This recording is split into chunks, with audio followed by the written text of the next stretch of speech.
también a nuestro Señor y al Espíritu Santo que descienda hoy sobre nosotros para que nos abra nuestros entendimientos. Antes de iniciar el tema de hoy, yo quiero darles una narrativa, una historia. ¿Quién sabe si esta historia es verdad? Pero me pareció muy hermosa compartirla con ustedes esta noche.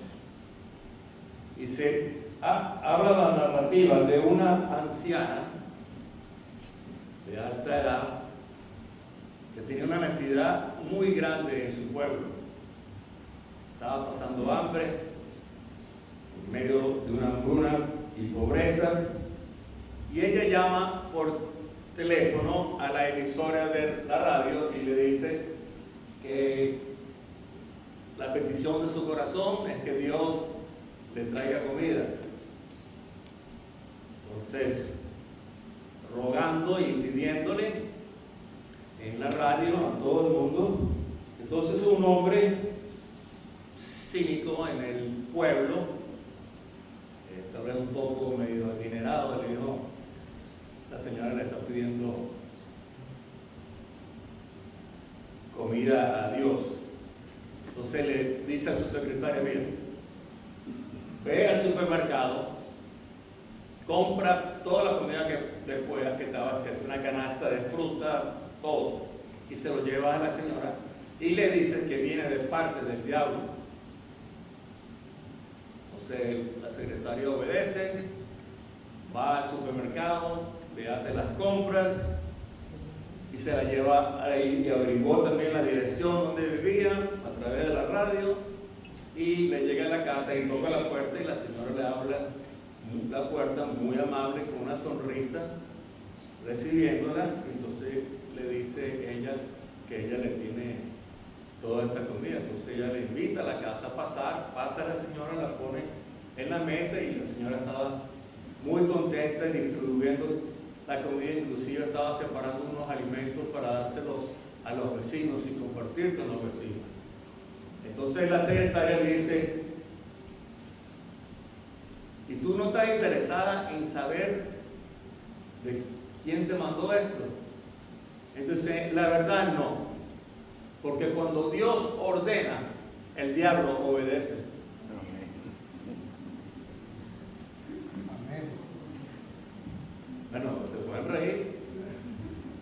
Amén. Y así es. Cuando Dios ordena, nosotros tenemos que obedecer. Entonces, vamos a entrar de lleno al estudio hoy, un poco bastante, vamos a decir, profundo. Va a estar la oración de Pastor Carlos, que sea mi palabra precisa, concisa, clara, que pueda todos ustedes entenderla. Entonces, primero que nada, vamos a leer en el capítulo 24, empezando con el versículo 15. Y dice así: por tanto, cuando vean establecida en el lugar santo la abominación desoladora, de la cual habló el profeta Daniel, entonces recaiga un punto: el que lea, entienda. Hay que entender todas las enseñanzas que nos enseña en las Escrituras nuestro Señor. Jesús continúa diciendo en el versículo 16: entonces los que estén en Judea huyan a los montes, el que esté en la azotea no descienda para sacar algo de su casa, y el que esté en el campo no vuelva atrás a tomar su manto. Ay de las mujeres que están embarazadas y de las que crían en aquellos días. Oren pues que su vida no sea en el invierno ni en sábado, porque entonces habrá gran tribulación. Y quiero que tomen connotación en esa expresión, como no ha habido desde el principio del mundo hasta ahora, ni habrá jamás, sino aquellos días no fueran acortados, no se salvaría nadie, pero por causa de los escogidos, aquellos días serán acortados. Entonces, el estudio de esta noche, en parte, es de una señal del fin del tiempo. Y la señal es la abominación desoladora. Es una expresión bíblica muy importante y profética. Y aparece en el libro de Daniel y fue mencionada obviamente y nuevamente por Jesucristo en el Evangelio de Mateo. Y voy a tratar de que su significado sea claro, pero también de una manera profunda, que ustedes lo puedan entender. ¿Qué significa la abominación desoladora? Se refiere a un acto extremadamente ofensivo para Dios. Perdón.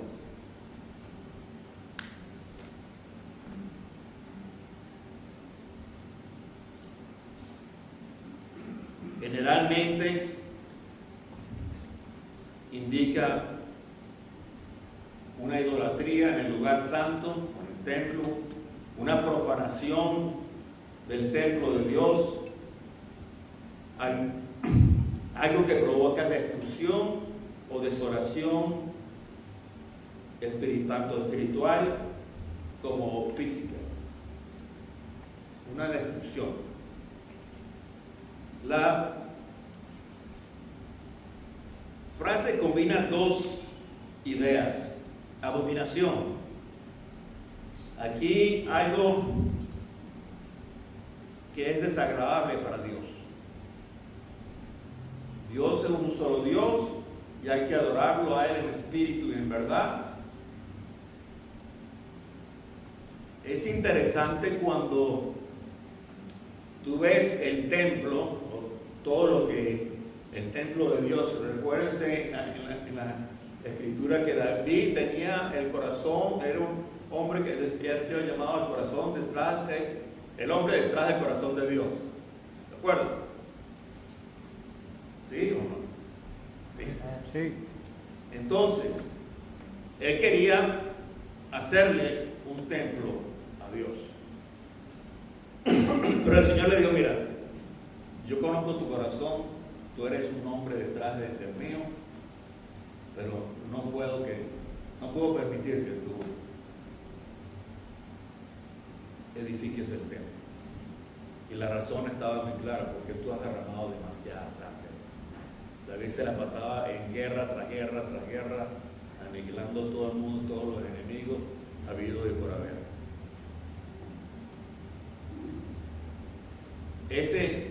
El templo me lo va a edificar Salomón, tu hijo. Era más tranquilo, no era guerrero, y en realidad fue así. Pero entonces el templo, en la curiosidad de lo que yo quiero decir, el templo era, ahí no había imágenes. Ahí se venía a adorar al Dios invisible. Hay gente que me dice, bueno, en el templo había imágenes, los querubines. Dice, sí, habían los querubines, pero la gente no lo veía. Los querubines estaban detrás de la cortina y los únicos que lo veían eran el sumo sacerdote cuando entraba una vez al año a hacer el sacrificio por el perdón de los pecados.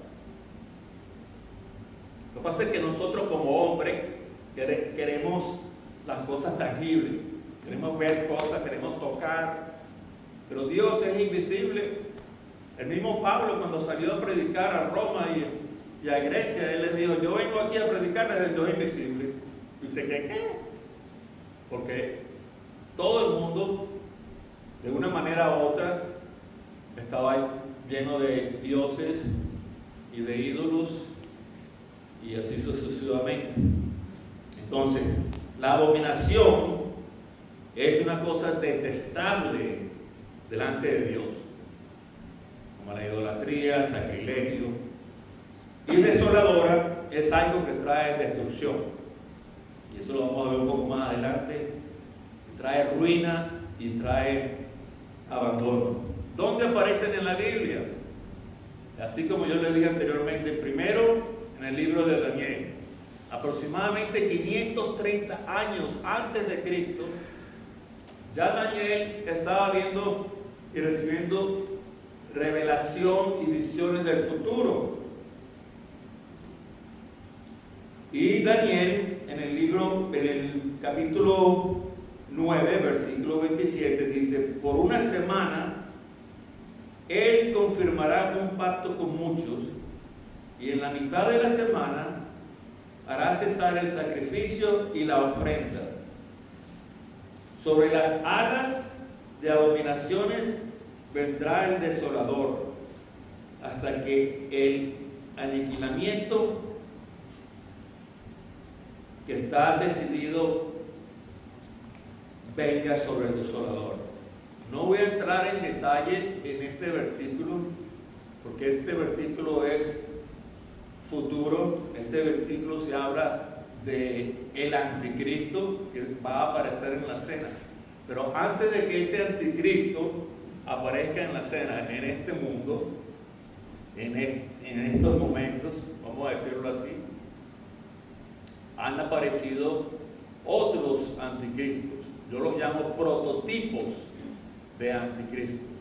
Hay similaridades de sus acciones, de sus características, de su manera de ser, pero hay que saber todas esas características para poder ver cómo el proceso de estas manifestaciones del hombre del pecado será manifestado. Fíjense que dice también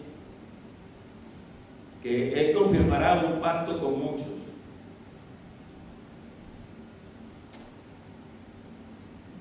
Y más adelante voy a explicar más en detalle con eso. Entonces,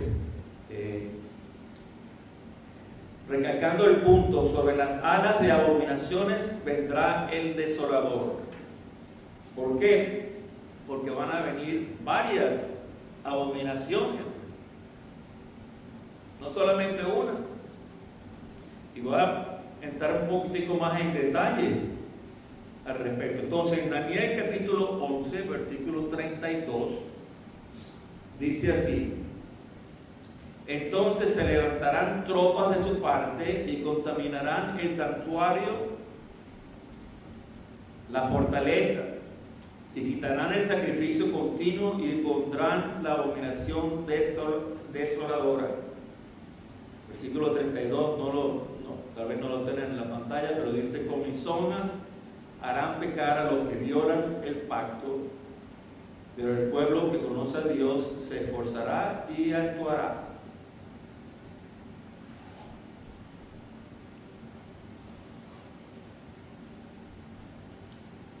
Yo quiero que esta información la asimilen, porque después voy a revelar los significados y puedan entender los significados de cada versículo. En el versículo 11, en el capítulo 12, versículo 11 dice: desde el tiempo en que se ha quitado el sacrificio, continuó hasta la abominación desoladora, hasta 1290 días. Nos dice específicamente el tiempo, cuándo va a manifestarse la abominación desoladora. ¿Cuántos días? 1290. 1290 días. 1290 días en años es 3 años y medio. ¿Ok? Estamos hablando de las señales precedentes a la segunda venida de Cristo. Estamos hablando de las señales de los finales del tiempo. Y dice, recalcando el punto en el versículo 11, desde el tiempo que se ha quitado el sacrificio, continuó hasta la abominación desoladora. Estas profecías hablan de un evento que profana el templo y detiene la adoración a Dios. Vamos a darle un poco más o menos de la historia para que entiendan un poco el panorama. El primer gobierno de imperio mundial fue el imperio babilónico por el rey Nabucodonosor. Y la razón por qué él Una de las razones porque él creía que era Tarzán, vulgarmente en México lo llaman el macho vernáculo, y él quería gobernar a todo el mundo. Él tenía un espíritu de grandiosidad, pero también por otra parte los hijos de Israel, ellos no comulgaban mucho con Dios, pues. Tenían un pie aquí, un pie allá, adoraban a otros dioses, no eran fieles a Dios, el que los liberó de las manos de los egipcios. Entonces el Señor les mandaba profetas para que, vamos a decir vulgarmente, los regañaban. Mira, vale, regresa a Dios, vuelve a Dios, no sigas delante de otros dioses ajenos. Bueno, le agarraban y los mataban. Pero entonces cuando, creo que fue Jeremías, dice, mira, si no se arrepienten y regresan a Dios, van a venir un enemigo y lo va a acabar. No, vamos acá. Dice, cállate la boca, no digas eso.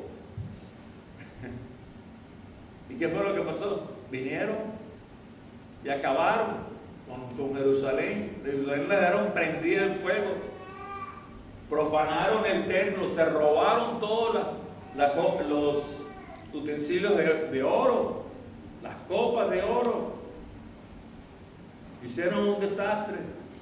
Destruyeron a Jerusalén, mataron mujeres y niños y todo, y agarraron cautivos a ciertos elementos judíos jóvenes que parecían hermosos o inteligentes, y se los llevaron para Babilonia. Babilonia, en aquel entonces era Babilonia, pero en este entonces es el Irak. Está sentado donde está Irak. ¿Están conmigo? Sí. Estoy haciendo un panorama de la historia para que puedan entender lo que en realidad es la abominación desoladora. Más adelante se levanta el segundo imperio de gobierno mundial, que es el Medo-Persa. El Medo-Persa es lo que corrientemente o actualmente es el país de Irán.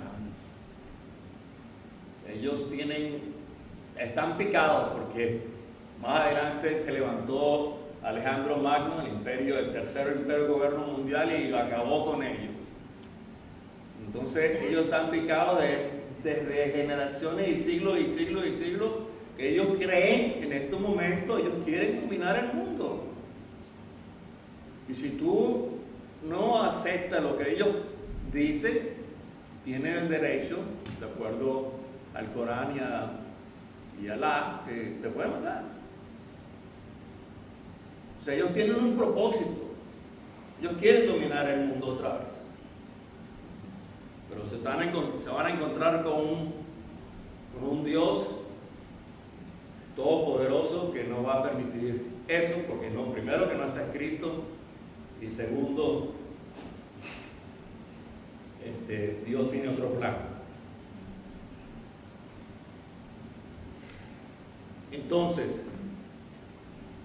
durante ese Medo Persa, había un profeta llamado Nehemías, un hombre que él le servía la copa al rey Artaxerxes, y le decía, delante del rey no se podía presentar nadie si tú no tuvieses una operación cirúrgica plástica, vamos a decir, tienes que estar riéndote. Así tú estás bien mal, tú tienes que presentarte delante del rey con una sonrisa, que todo está bien. Y él era el que le llenaba la copa al rey. Pero Nehemías tuvo una noticia que en Jerusalén eso era un desastre, quemadas las casas, un desastre. Y él estaba bastante afligido, y cuando se presenta delante del rey, le dice, ¿qué te pasa?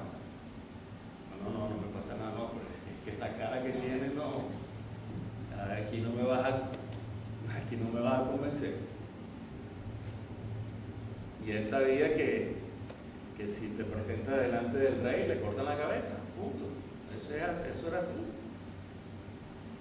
Pero el rey le tenía cariño y le preguntó, cuéntame, y le contó. Entonces resulta que más adelante él le dio la potestad y la autoridad para que fuesen a Nehemías a reedificar el templo, porque el primer templo fue destruido cuando.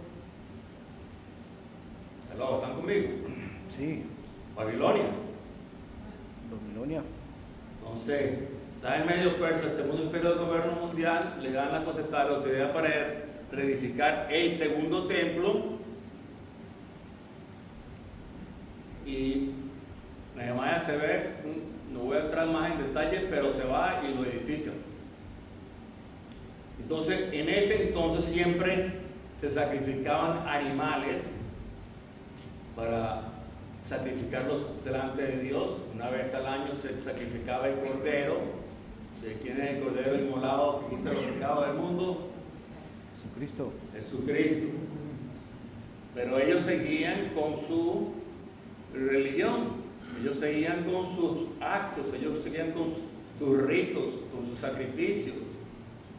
Más adelante viene el imperio griego, con Alejandro Magno, el tercer imperio del gobierno mundial, y arremata con toda esa zona, hasta Mesopotamia, hasta Egipto, o sea, 33 años tenía este hombre, y acabó con todo el mundo también. Y ahí se estableció el tercer imperio del gobierno mundial. No fue mucho tiempo en comparación con el Babilonia, pero sí se estableció como, y también seguramente fue porque se murió muy joven, ya 33 años y pico. Entonces aquí viene la historia. Cuando yo hablo de la abominación desoladora, esto indica que la profecía no solamente era histórica, sino que también era un cumplimiento del futuro. Vamos a explicar un poco más esto en detalle. El primer cumplimiento histórico de la abominación desoladora se creó más o menos en el año 1000, entre 1067 y 1164 antes de Cristo. Había un rey, no voy a entrar en detalle, pero era un rey que llamado el rey Antíoco IV Epífanes. Su nombre significaba Dios se ha manifestado. Imagínense. Este hombre, en muchos de sus entornos, lo llamaban el rey loco, porque era en realidad, estaba un poco medio loco por todas las cosas que hizo. Entonces él estaba acabando con todo el mundo en esa área. Entonces tú estás viendo que el tercer imperio del gobierno mundial griego, que vienen de los helenistas, era una religión pagana, igual que los babilónicos. Pero ellos querían que los judíos integraran en su cultura la religión pagana, los helenistas, y también querían que el pueblo de judío de Israel en el templo también se permitieran sus ídolos. Ellos tienen como 50 y pico de ídolos. Algunos de los judíos pactaron con el rey, sí, vamos a hacerlo. Qué bárbaro. Pero eso lo vemos en todas las iglesias en el mundo. Nos comprometemos con las cosas paganas, con las cosas del mundo. Y dicen, no, así está bien. Pero había otros judíos que no estaban de acuerdo. Entonces había una riña, que si sí, que si no, que si sí, que si no, que no podemos permitir eso. Entonces este rey se alteró, como dicen vulgarmente, se enchiló, y fue al templo y hizo un desastre en el templo. Profanó el templo. Él puso a Dios, el Dios de ellos, que era el Zeus, lo puso para que lo adoraran en el templo. Y él lo que hizo, lo peor que hizo, porque ustedes muy bien saben que el cerdo, para los judíos, eso es prohibido. Y él tuvo de agarrar un cerdo y lo sacrificó en el templo. Imagínense eso. Eso es una ofensa horrible para los judíos. Entonces, él profanó el templo en Jerusalén, colocó un altar a un dios pagano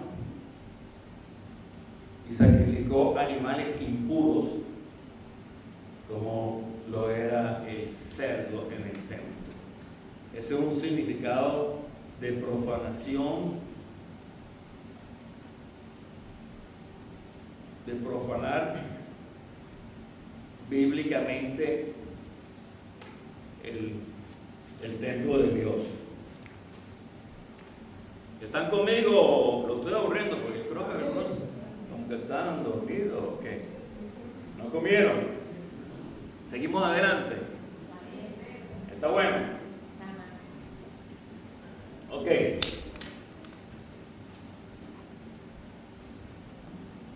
¿Qué significa profanar? Profanar significa deshonrar, contaminar, tratar con desprecio algo de Dios, que es de Dios, que ha sido declarado santo.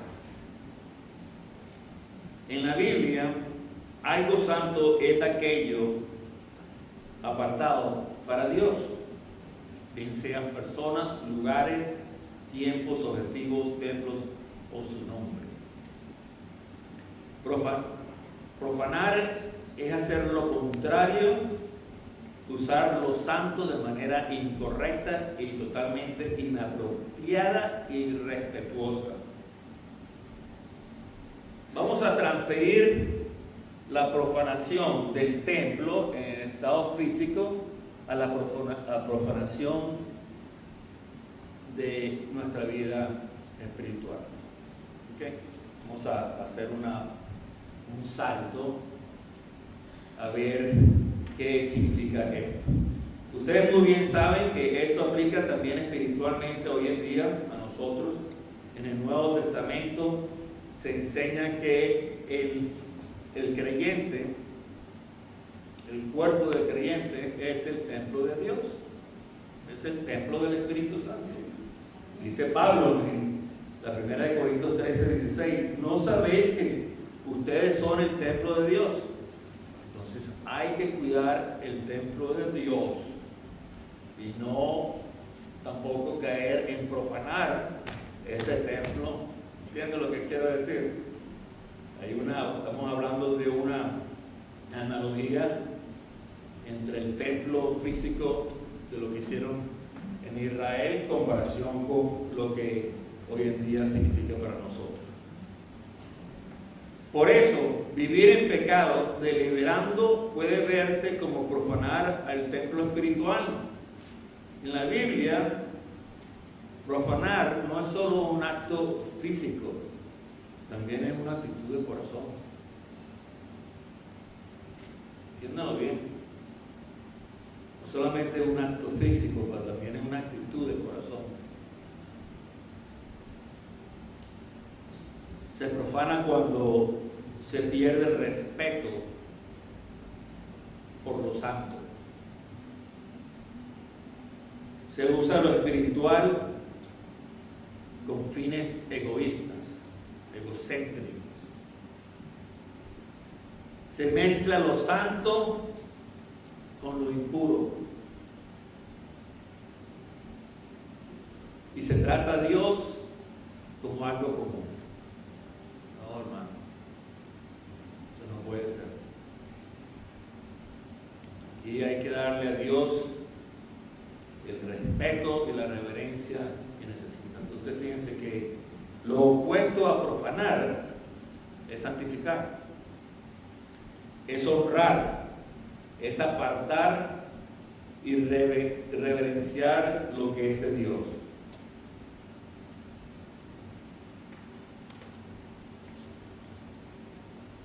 Entonces ya tenemos un ejemplo histórico de una abominación desoladora que fue 167 años, 367 años y 164 antes de Cristo. Pero hubo judíos que no aceptaron eso y se levantaron a forzar y a pelear. Eso se llama en la historia, tal vez no está mucho en la Biblia, pero se llama la revuelta de los macabeos. Los macabeos dicen: ¿cómo es posible que ustedes hayan aceptado esta vagabundería de este hombre? Y nadie hizo nada, más bien muchos estaban apoyándolo. Entonces hubo una revuelta, tanto ellos unos con los otros. Matatías se levantó, tenía 3 hijos, Judás de Macabeo, Jonathan y Simón, y se fueron y se fajaron contra los griegos y los sacaron a palo. Una dura lucha, por años estuvieron batallando, y el rey Antíoco dijo: ustedes sigan peleando, yo me voy a tener otras peleas por allá, y se fue. Después ese hombre murió. Pero entonces la revuelta de los macabeos es una historia fascinante. Si lo pueden ver y estudiar por su cuenta en YouTube, están muchos videos al respecto. Entonces, hay otro aspecto histórico. Recuérdense que Jesús, estamos en el año 30 y pico, 33 antes de morirse, y él está enseñando en el capítulo 24 que estamos viendo acerca la exhortación y la advertencia que él nos está dando acerca de la abominación desoladora que va a venir en un futuro. Obviamente los discípulos no la agarraban. Ustedes tienen que agarrar lo que está pasando ahorita hoy en el mundo para que se den cuenta de lo que está sucediendo. Entonces Jesucristo estaba hablando de un evento futuro, pero no necesariamente es el final de su segunda venida. Entonces Jesucristo muere en el 33, los discípulos empiezan a predicar, los apóstoles predican por todo el mundo por años y años y años, y viene el año 70 después de Cristo, y ya en ese entonces, durante Cristo, se había levantado el 4º imperio de gobierno mundial, que era ¿quién? Los romanos. Vinieron y también arrasaron con todo el Medio Oriente y con todo el mundo, y ellos se establecieron como el 4º imperio del gobierno mundial, Roma. Entonces este emperador llamado Tito, él agarró y vino y arrasó con el templo, el segundo templo que había sido edificado, y destruyó el templo, prendió fuego, profanó el templo, y el templo se acabó. Hasta el sol de hoy no se ha podido edificar el templo. ¿Están conmigo? Entonces, se habla de otro cumplimiento futuro. Hablamos de dos históricos y otro futuro, y es que nos está enseñando nuestro Señor cuando dice: la abominación desoladora, el futuro ocurrirá cuando un líder mundial, frecuentemente identificado como el anticristo, entrará un templo reconstruido en Jerusalén. no hay ningún templo. Pero esas son las señales que ustedes van a recibir. Una de las señales que yo estoy convencido de que Cristo está allá a la puerta de la esquina, su segunda venida, es cuando se edifique el tercer templo. Muchos creen que el tercer templo va a ser edificado para que esta profecía sea cumplida. Yo cuando no voy a tratar de impresionar a nadie, pero yo he estado varias veces en Israel, en Jerusalén, he estado en el templo, parcialmente todo en ruinas, prácticamente nada más de una pared, y la llaman la pared de lamentación de Salomón. Y estando, bueno, en Jerusalén, yo tengo los planes de la edificación del templo. Compré los planes, aquí están. Si lo quieren ver, al final pueden verlo. Pero ya el mandato de la edificación del templo, hace varios años, porque esto fue hace varios años, ya está en proceso, ya está para darle. Lo que están esperando es poner las piezas de rompecabezas, pero cuando ustedes vean, yo digo que esa es una de las señales, cuando el tercer templo sea edificado, entonces ahí estamos muy cerca a la segunda venida de nuestro Señor, más cerca que nunca. Amén. Pero tienen que estar contentos porque eso va a ser glorioso. Entonces, ¿qué es lo que va a hacer el anticristo? Él se va a proclamar como Dios. Yo dije que los 7 años de la gran tribulación, los 3 años y medio va a ser de paz, pero en el tercer año y medio, ahí es donde él se va a tratar de decirle que los sacrificios pueden darle, o tal vez, perdón, en el principio, pueden darle los sacrificios, porque eso es lo que están esperando los ortodoxos judíos, que arranquen con los sacrificios otra vez. Pero en 3 años y medio, ahí él se va a proclamar como Dios, y ahí es donde va él a querer que lo adoren como Dios. Entonces, eso se llamará la adoración, la profanación otra vez del templo, porque él va a exigir que todos lo alaben a él como Dios. ¿Van conmigo? En la segunda epístola de los Tesalonicenses, capítulo 2, versículos 3 y 4, dice que nadie os engañe de ninguna manera. Esta es una advertencia, esta es una alarma, que nadie os engañe. Muchos de nosotros venimos de países donde el comunismo, el marxismo, el socialismo nos engañaron a mucha gente, y todo decía que todo estaba bien. Tremenda mentira. ¿Entienden lo que quiero decir? Porque estamos esperando que sea un profeta, pero las mismas doctrinas en las calles también engañarán inclusive a los escogidos. Entonces, dice, nadie los engaña de ninguna manera, porque esto no sucederá sino que venga primero la apostasía y se manifieste el hombre de iniquidad. Estamos hablando del hijo de perdición, que es el anticristo. Estamos hablando de la apostasía, porque inclusive estamos viendo que en las iglesias existe mismo apostasía. Las cosas que están sucediendo en la iglesia se han apartado de los propósitos de Dios.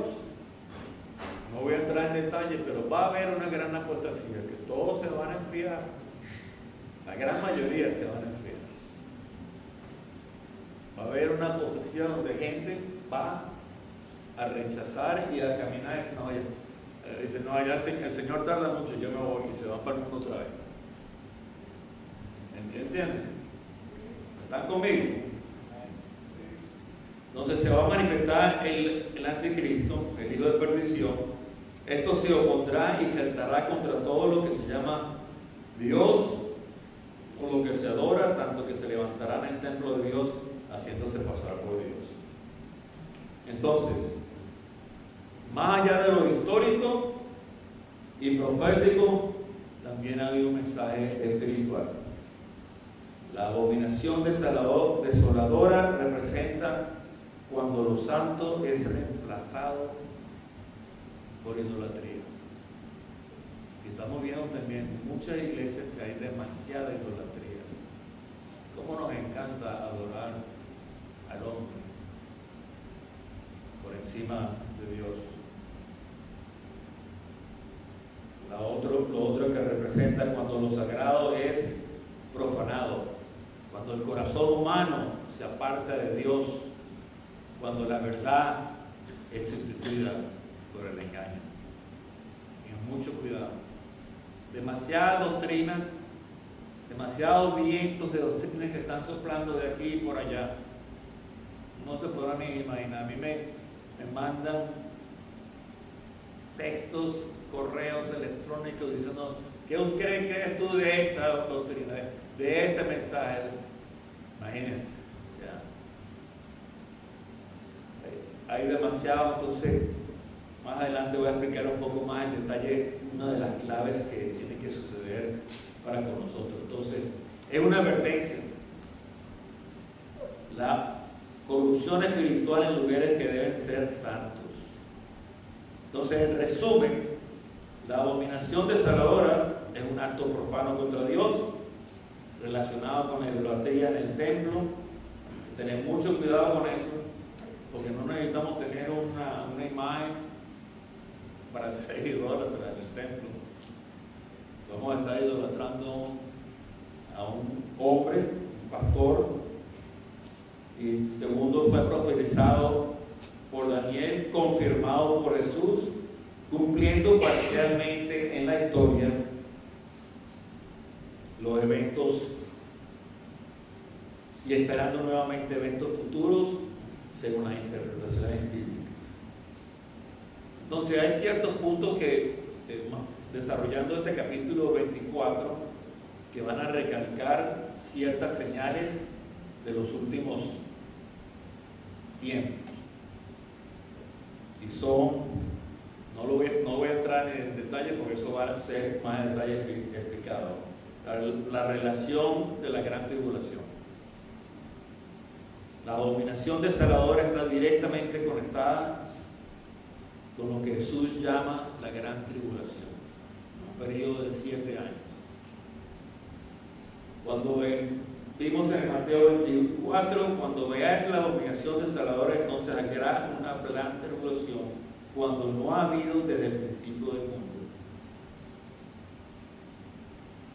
Entonces, una de las señales, la abominación desoladora, la gran tribulación, habrá persecución intensa contra los creyentes. Si sigues detalladamente estudiando este libro, que obviamente se va a tomar esos puntos cruciales, van a ocurrir juicios divinos sobre la tierra y finalmente vendrá la segunda venida de Cristo.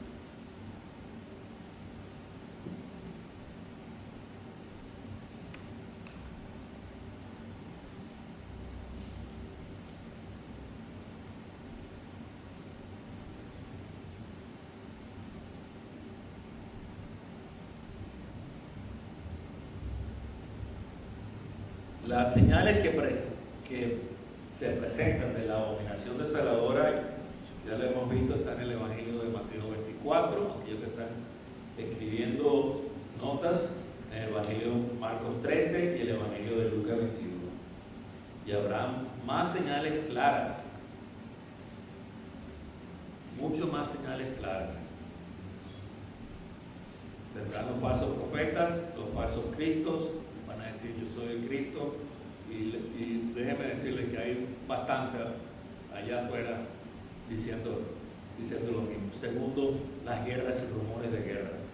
Te voy a decir una cosa: el mundo ahorita atraviesa uno de los periodos más violentos y con mayor número de conflictos armados desde la Segunda Guerra Mundial. Hoy en día, estamos hablando de hoy en día. Hay ahorita en el presente 50 países activos, armados, peleándose los unos con los otros. No voy a dar la lista, yo tengo una lista, pero no la voy a dar porque ese no es el punto de esta noche.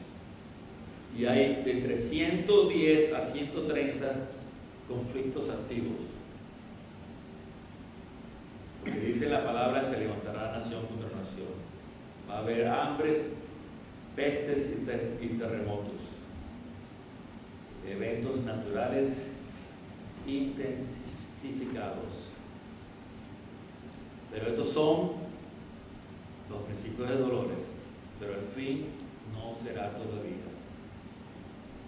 La persecución de los creyentes es increíble si te pones a ver la cantidad. Nosotros ahorita estamos bien, nosotros no sentimos mucha persecución en este país, pero la persecución mundial es bárbara lo que están haciendo.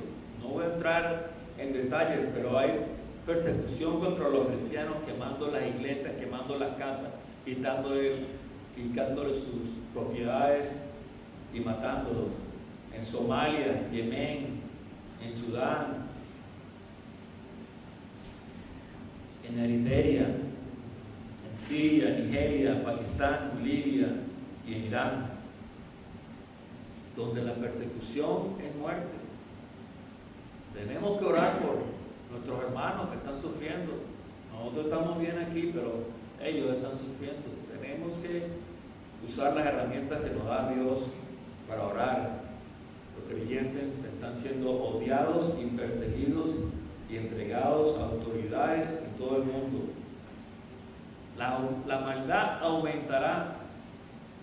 Quiero que entiendan un poco este punto, porque Jesús dice, por haberse multiplicado la maldad, el amor de muchos se enfriará. Cuando tú estás, nosotros hemos sido llamados a amar a Dios, amar a nuestro prójimo, amarnos a nosotros mismos, ayudarnos a nosotros mismos, ¿verdad? Pero también cuando vemos las noticias y vemos el mundo de la maldad, la balanza está un poco medio alta, ¿no? Pero ¿qué pasa? La advertencia que Jesús dice, cuando nos enfocamos en las noticias constantemente, en la maldad y en la maldad y en la maldad y en la maldad, ¿qué crees que va a pasar contigo? Ajá, tu corazón se va a enfriar. Tienes que tener un balance. Cristo nos da esa advertencia, pero nosotros tenemos que poner todo en una balanza. No podemos enfocarnos todo en las noticias negativas que están matando aquí, que están matando allá, porque te vas a enfriar.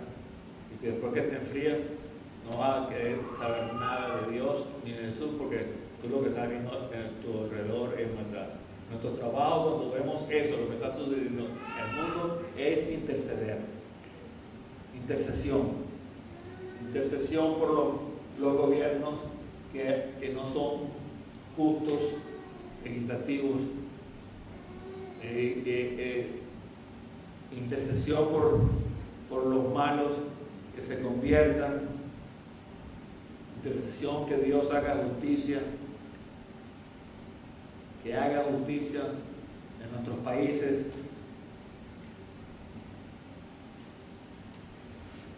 Obviamente, la maldad describe un deterioro moral global. Estamos hablando global. Pero la esperanza es que el Evangelio será predicado ¿por dónde? Por todo el mundo.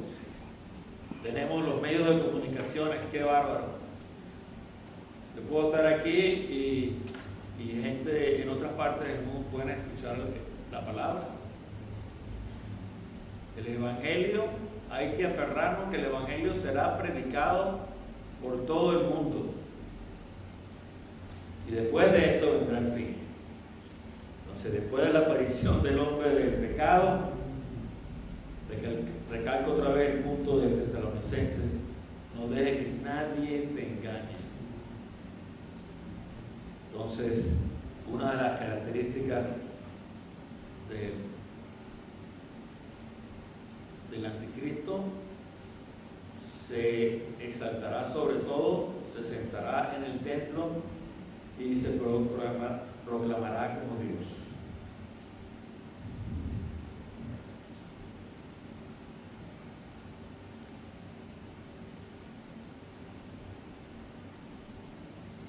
Hay muchas interpretaciones que unos creen que el estudio profético es histórico, que ya pasó. El Mateo 24 ya pasó, que fue cuando Tito sucedió. No se crean eso. Otros creen que fue cuando el rey Antipas, tampoco, porque las profecías no habían sido cumplidas. Recuérdense que en Tito, cuando se hubo la destrucción de 70 años de Cristo, todos fueron dispersados por todas partes del mundo, todos huyeron y se fueron por todo el mundo.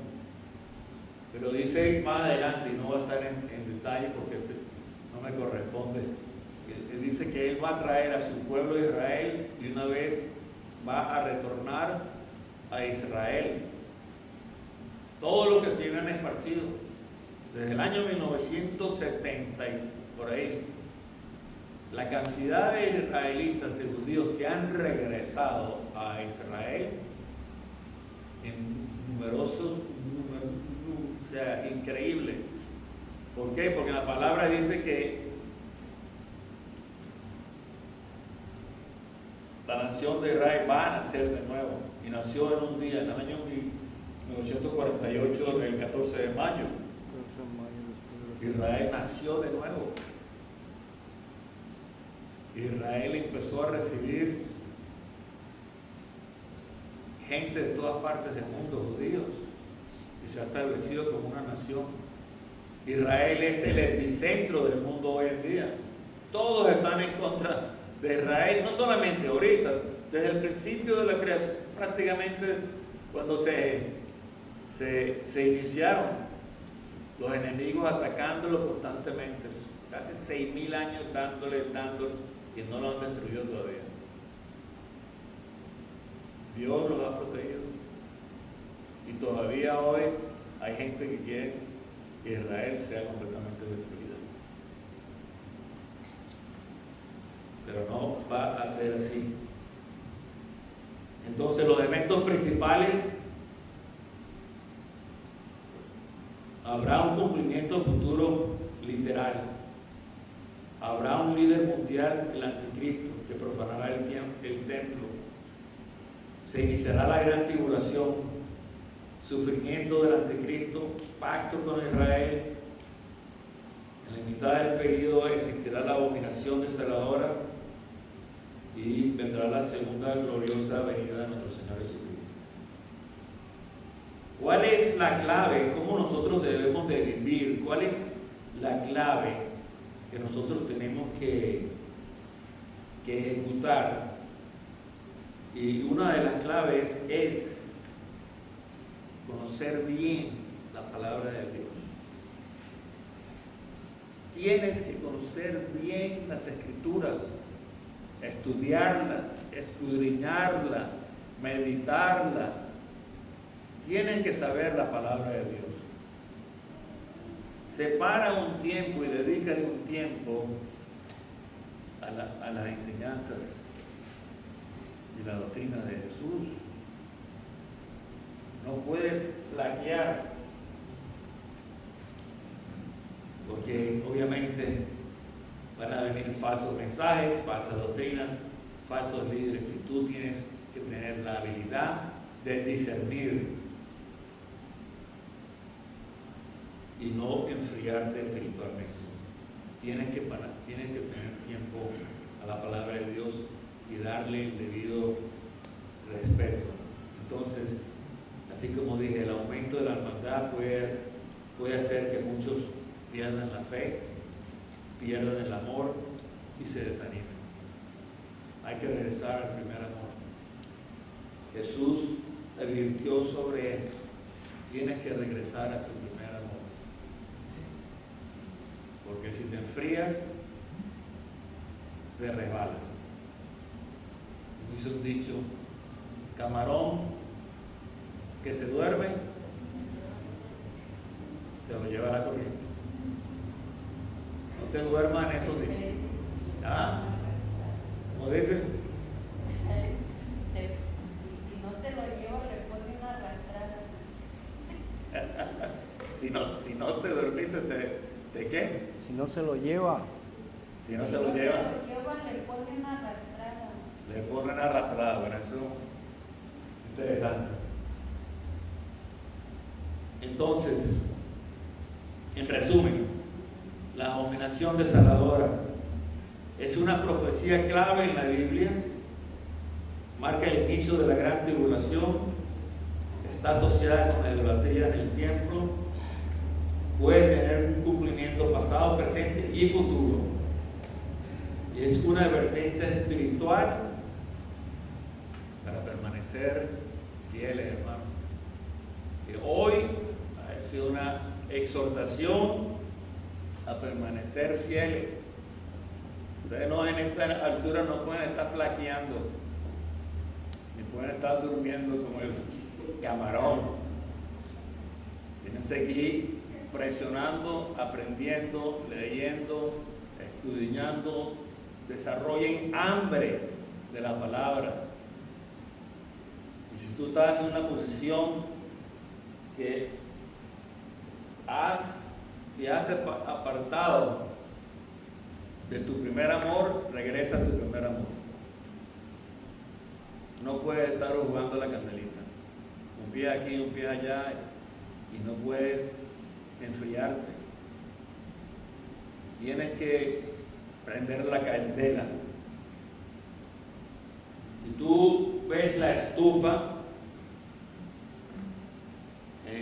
y es de gas, tú sabes que hay varias medidas, ¿verdad? Hay una que está en el piloto, hay otra que está baja la candela, otra media y otra alta. ¿Cómo está tu candela?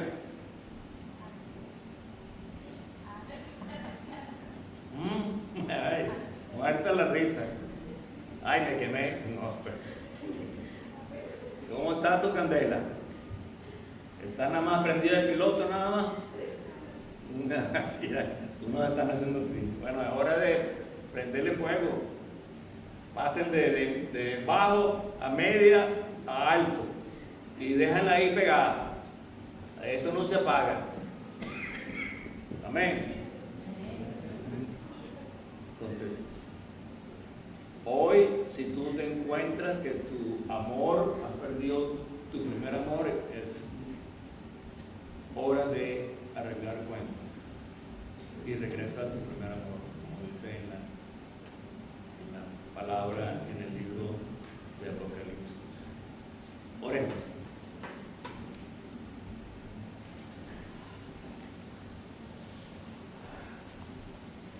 Señor, te damos la gloria y la gracia por esta oportunidad que tenemos delante de tu presencia,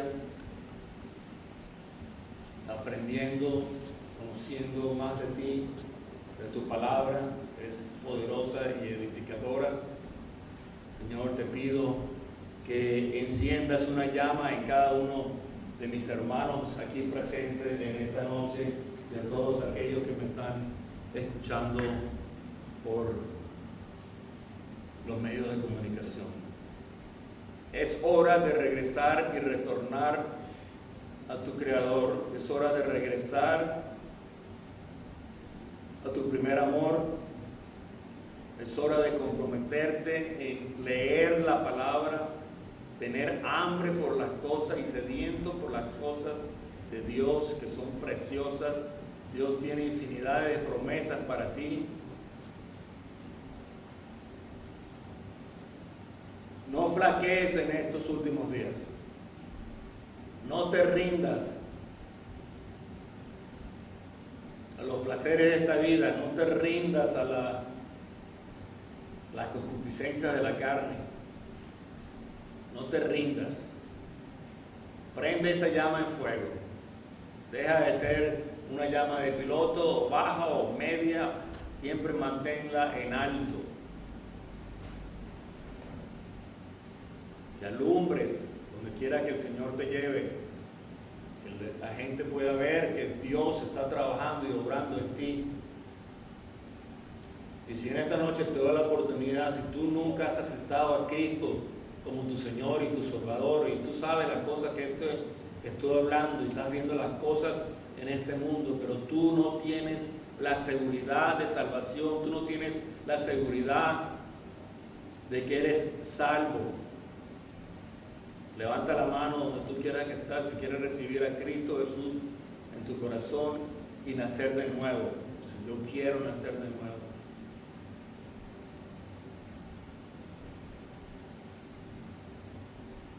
Alabado sea tu nombre, Señor. Señor, en esta noche nos comprometemos más contigo. Declaramos que tú eres nuestro Señor, tú eres nuestro Salvador. Y te pedimos, Señor, he aquí, prepárame, Señor. Yo no me quiero quedar atrás. Yo quiero estar contigo por toda la eternidad. Prepárame, Señor. Prepárame como hombre y como mujer de Dios, soldado de Cristo, discípulos de Cristo. Danos el entendimiento, alumbra nuestro corazón a través de tu Espíritu Santo. Danos el entendimiento de poder entender todas las cosas que están pasando hoy en día en nuestro alrededor. Darnos discernimiento. No queremos ser engañados y no vamos a ser engañados. Queremos estar velando y alerta, porque ese día glorioso tú te vas a manifestar para verte en gloria y establecer tu reino de paz y de amor sobre la faz de esta tierra que tanto lo necesitamos. Y todos decimos amén. Alabado sea tu nombre, Señor. Vamos a tomar